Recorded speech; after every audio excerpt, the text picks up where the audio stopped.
Good day everyone, welcome to official YouTube channel of Options Coaching Academy. आप सबको पता है आजकल जो ट्रेंडेड टॉपिक चल रहा है वो है आपका तालिबान। ये तालिबान है क्या, कहाँ से ये ओरिजिनेट हुआ, इसका हिस्ट्री क्या है, आज हम डिटेल में जानेंगे। यस, तालिबान क्या है। याद रखिए जो इसके रूट्स जुड़े हैं वो जुड़े हैं बहुत पहले से। 1945 ये वो साल था जब आपका फर्स्ट वर्ल्ड वॉर ओवर होता है। क्लियर, ये वो साल था जब आपका वर्ल्ड वॉर 2 ओवर हुआ, सेकेंड वर्ल्ड वॉर यहाँ पे ख़त्म होता है। इसके बाद विश्व दो पार्ट्स में डिवाइड हो जाता है। फर्स्ट था आपका यूएसए एंड सेकेंड था आपका यूएसएसआर, सोवियत यूनियन। यूएसए, याद रखिए यूएसए का मेन मोटिव क्या था। यूएसए फैला रहा था कैपिटलिज्म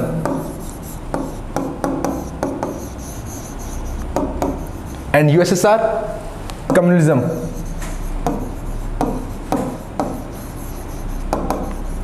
उस टाइम के वर्ल्ड को कहा जाता था बाईपोलर वर्ल्ड।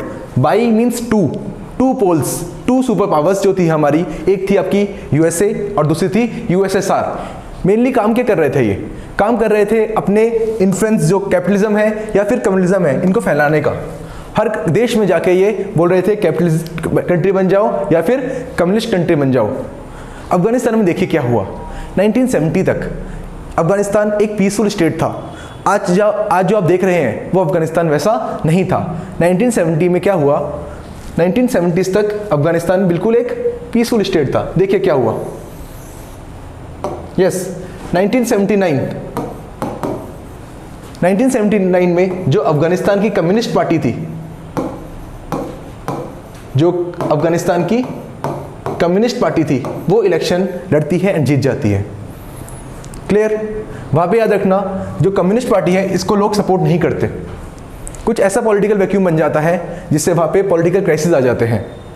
इस टाइम में याद रखिए रशिया जो आपकी यूएसएसआर है वो अफगानिस्तान में जाती है कम्युनिस्ट पार्टी को सपोर्ट करने के लिए और अफगानिस्तान में इन्वेड कर देती है, वहाँ हमला कर देती है। 1979 से लेके, याद रखिए 1979 से लेके अराउंड 1989 तक 10 ईयर्स अफगानिस्तान में वॉर चलती है, जिसको कहा जाता है 10 ईयर्स ऑफ वॉर। क्लियर, इसके बाद आपको सबको पता होगा जो यूएसएसआर है, यूएसएसआर अलग अलग 15 कंट्रीज में टूट जाती है। यूएसएसआर इसके बाद अलग अलग 15 देश में टूट जाएगी, जिसको हम बोलते हैं डिसइंटीग्रेशन ऑफ यूएसएसआर। और जो हमारा बाईपोलर वर्ल्ड था ये बन जाता है unipolar world. Unipolar means single pole, single power, जो कि क्या होगी, यूएसए। क्लियर, अब देखिए रशिया टूटा कैसे, क्या कारण थे इसके। तालिबान का ओरिजिनेशन भी यहीं से आएगा। देखिए 1979 से 1989 रशिया तो आ गया। रशिया ने क्या करा, इस कम्युनिस्ट पार्टी को सपोर्ट किया। रशिया ने इस कम्युनिस्ट पार्टी को सपोर्ट किया। अब अगला कौन है, यूएसए। जब यूएसएसआर आ गया तो यूएसए ऑब्वियसली आएगा। करते क्या ये दोनों, आपस में नहीं लड़ रहे, ये एक दूसरे की कंट्री में नहीं लड़ रहे, ये किसी थर्ड कंट्री को ढूंढ रहे हैं लड़ाई करने के लिए। तो बेसिकली ये प्लेग्राउंड ढूंढ रहे हैं। ये करेंगे, प्लेग्राउंड ढूंढेंगे लड़ाई करने के लिए, अपने घरों में लड़ाई नहीं कर रहे हैं। और इन्होंने प्लेग्राउंड ढूंढा अफगानिस्तान। रशिया चला गया, यूएसए ने क्या किया, यूएसए ने स्टार्ट करी प्रॉक्सी वॉर। प्रॉक्सी मीन्स ये खुद नहीं गए लड़ने के लिए, इन्होंने एक कम्युनिटी को तैयार किया। किसकी हेल्प से, पाकिस्तान की हेल्प से। याद रखिए पाकिस्तान की हेल्प से ये तैयार करते हैं मुजाहिदीन्स को। क्लियर, वर्ड याद रखिए मुजाहिदीन्स। मुजाहिदीन्स को ट्रेन करते हैं कौन, पाकिस्तान। उस टाइम पाकिस्तान एंड यूएसए बहुत बेस्ट फ्रेंड्स थे। इनकी बॉन्डिंग थी बहुत ज़्यादा अच्छी थी, पाकिस्तान एंड यूएसए की। हमेशा यूएसए पाकिस्तान को सपोर्ट करता था एंड पाकिस्तान यूएसए को सपोर्ट करता था। पाकिस्तान की हेल्प से यूएसए ने क्या किया, यहाँ पे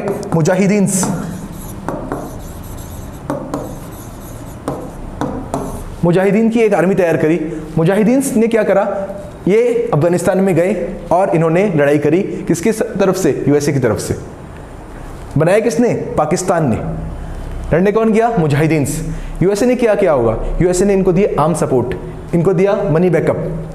क्लियर, और याद रखिए मुजाहिदीन्स यूएसएसआर को हरा देते हैं। 10 साल लड़ाई चलती है एंड यूएसएसआर आपका हार जाता है। यही मेन रीज़न था यूएसएसआर के डिसइंटीग्रेशन का।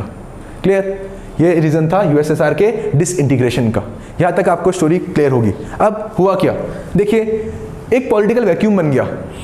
1991 से लेके 1994 तक वहाँ पे सिविल वॉर चली, कोई भी पॉलिटिकल ऑर्गेनाइजेशन वहाँ पे गवर्नमेंट फॉर्म नहीं कर पाया।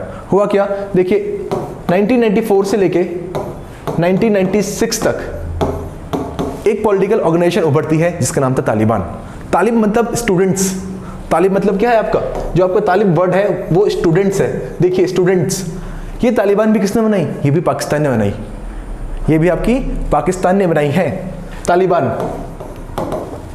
तालिबान बेसिकली है क्या, 1994 से लेके 1996 2 साल पाकिस्तान क्या करती है, इनको एजुकेशन प्रोवाइड करती है। कैसे education, religious education, strict rule follow करना, क्लियर।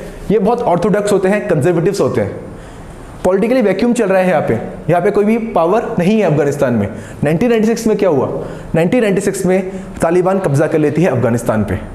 1996 में तालिबान ने कब्जा कर लिया अफगानिस्तान में। 1996 से लेके 2001 तालिबान का रूल रहता है अफगानिस्तान के अंदर। और ये रूल याद रखिए बहुत ही दर्दनाक होता है, क्लियर। ये होते कौन लोग हैं, देखिए तालिब मतलब स्टूडेंट्स, पर ये ऐसे स्टूडेंट्स नहीं है, ये बहुत कंजर्वेटिव, बहुत ऑर्थोडॉक्स है, ठीक है। इनका माइंडसेट होता है अच्छा नहीं होता, क्लियर। देखिए आगे क्या हुआ, प्रॉब्लम्स क्या क्या फेस हुई वर्ल्ड में। अगर इंडिया की बात की जाए, इंडिया में क्या प्रॉब्लम आई, इंडिया ने याद रखिए 1994 में आपको पता होगा हाफिज सईद, नाम सुना होगा, कौन है हाफिज सईद, ये लश्कर तैयबा के हेड है, ये आपके लश्कर तैयबा के हेड है। इंडिया ने 1994 में इनको कैप्चर कर लिया था, इनको पकड़ लिया था। बेसिकली इंटेल मिली थी, ये कश्मीर में रिक्शा में मिले और इनको हमने पकड़ लिया, क्लियर। आगे जाके आपको पता होगा Kandahar hijack, clear. Kandahar hijack आपका IC-814 इंडियन एयरप्लेन था जो बेसिकली तालिबान वालों ने पकड़ लिया और उन्होंने क्या करा, बार्गेनिंग करी कि आप पहले हाफिज सईद को छोड़िए, हम उसके बाद आपके पैसेंजर्स को रिलीज करेंगे। हमें क्या करना पड़ा, हाफिज सईद को छोड़ना पड़ा और ये आज तक हमें वापस नहीं मिल पाए। ये सब आपको पता होगा ऑलरेडी, क्लियर है यहाँ तक। IC-814 ये एयरप्लेन का नाम था जो बेसिकली उन्होंने कैप्चर किया था, जिस इसको कांधार हाईजैक भी बोलते हैं, क्लियर। चलिए आगे बढ़ते हैं। ये तो इंडिया का इम्पैक्ट, क्लियर। देखिए हुआ क्या जिससे तालिबान खत्म हुआ। तालिबान उस टाइम पे याद रखिए, तालिबान पॉलिटिक्स में था 1996 से लेके 2001। सिर्फ 3 कंट्रीज ऐसी थी उस टाइम पे जिसने अफगानिस्तान में तालिबान की गवर्नमेंट को रिकॉग्नाइज किया था, जिनमें से पाकिस्तान भी एक थी, clear. Pakistan, UAE and Saudi Arabia, ये 3 कंट्रीज ऐसी थी जिसने पाकिस्तान को रिकॉग्नाइज किया, जिसने अफगानिस्तान में तालिबान को रिकॉग्नाइज किया था कि ये एक पॉलिटिकल पार्टी है, क्लियर। आगे जाके देखिए क्या हुआ।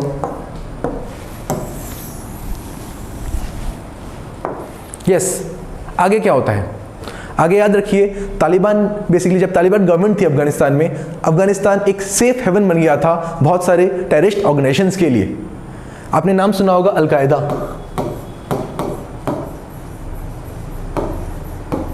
कौन थे इसके chief, Osama bin Laden, clear. याद होगा आपको 9/11 का हमला, 9/11 2001, ये वो दिन था जिस दिन WTO वर्ल्ड ट्रेड ऑर्गेनाइजेशन में अटैक हुआ USA में, क्लियर। न्यूयॉर्क में अटैक हुआ था। इसमें अराउंड 3000 अमेरिकन की डेथ होती है, इसमें अराउंड 3000 अमेरिकन की डेथ होती है। रिस्पॉन्सिबल कौन है, अल-कायदा, जिसके चीफ थे Osama bin Laden. George Bush जो USA के प्रेसिडेंट होते हैं, वो रिक्वेस्ट करते हैं कि आप क्या कीजिए, हमें ओसामा बिन लादेन को सौंप दीजिए, पर तालिबान गवर्नमेंट मना कर देती है, रिफ्यूज़ कर देती है। उस टाइम होता क्या है, उस time basically NATO, North Atlantic Treaty Organisation, NATO basically एक ऑर्गेनाइजेशन है पूरे वर्ल्ड की आर्मी है ये, जिसको लीड करती है USA, क्लियर। तो बेसिकली नाटो को लीड करती है आपकी USA, ये भी आपको पता होना चाहिए। नाटो फोर्सेस आती हैं एंड तालिबान गवर्नमेंट को यहाँ से हटा देती है। 2001 की बात है ये, जब तालिबान ने रिफ्यूज़ कर दिया कि हम अल-कायदा को या ओसामा बिन लादेन को वापस नहीं करेंगे, क्लियर। आगे जाके 2 मई 2011 को ओसामा बिन लादेन पकड़े जाते हैं और इनको USA क्या करती है, मार देती है। ये आप सबको पता होगा, क्लियर। चलिए अल-कायदा यहाँ तक क्लियर। आगे क्या हुआ देखिए, अब प्रॉब्लम क्या आई, 2001 में तालिबान ख़त्म हो गई, पर आज दोबारा कैसे आई, ये देखने वाली बात है। आप अफगानिस्तान का पॉलिटिकल सिस्टम देखिए। USA ने क्या करा, USA ने वहाँ पे 2001 में प्रेसिडेंट अपॉइंट कर दिए हामिद करजई। 2001 से लेके 2014 तक वहां पे प्रेसिडेंट थे हामिद करजई।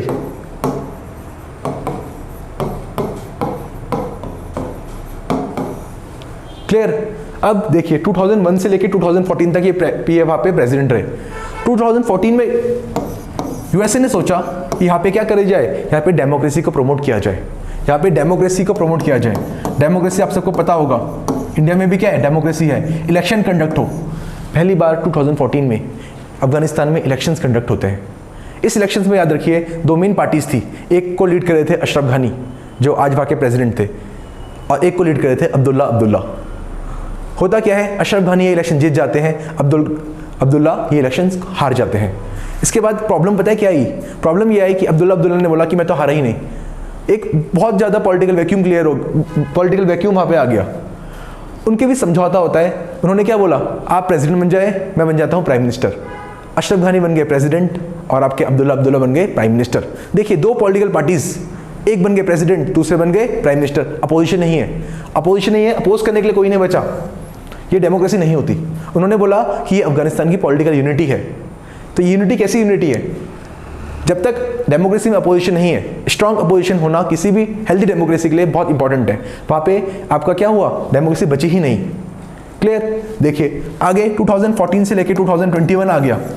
इतने करप्शंस जितने अफगानिस्तान में हुए उतने शायद कहीं नहीं हुए। क्लियर। दोनों ने मिलकर बहुत करप्शंस करे, जो वहाँ का पॉलिटिकल सिस्टम था वो पूरा हिल गया।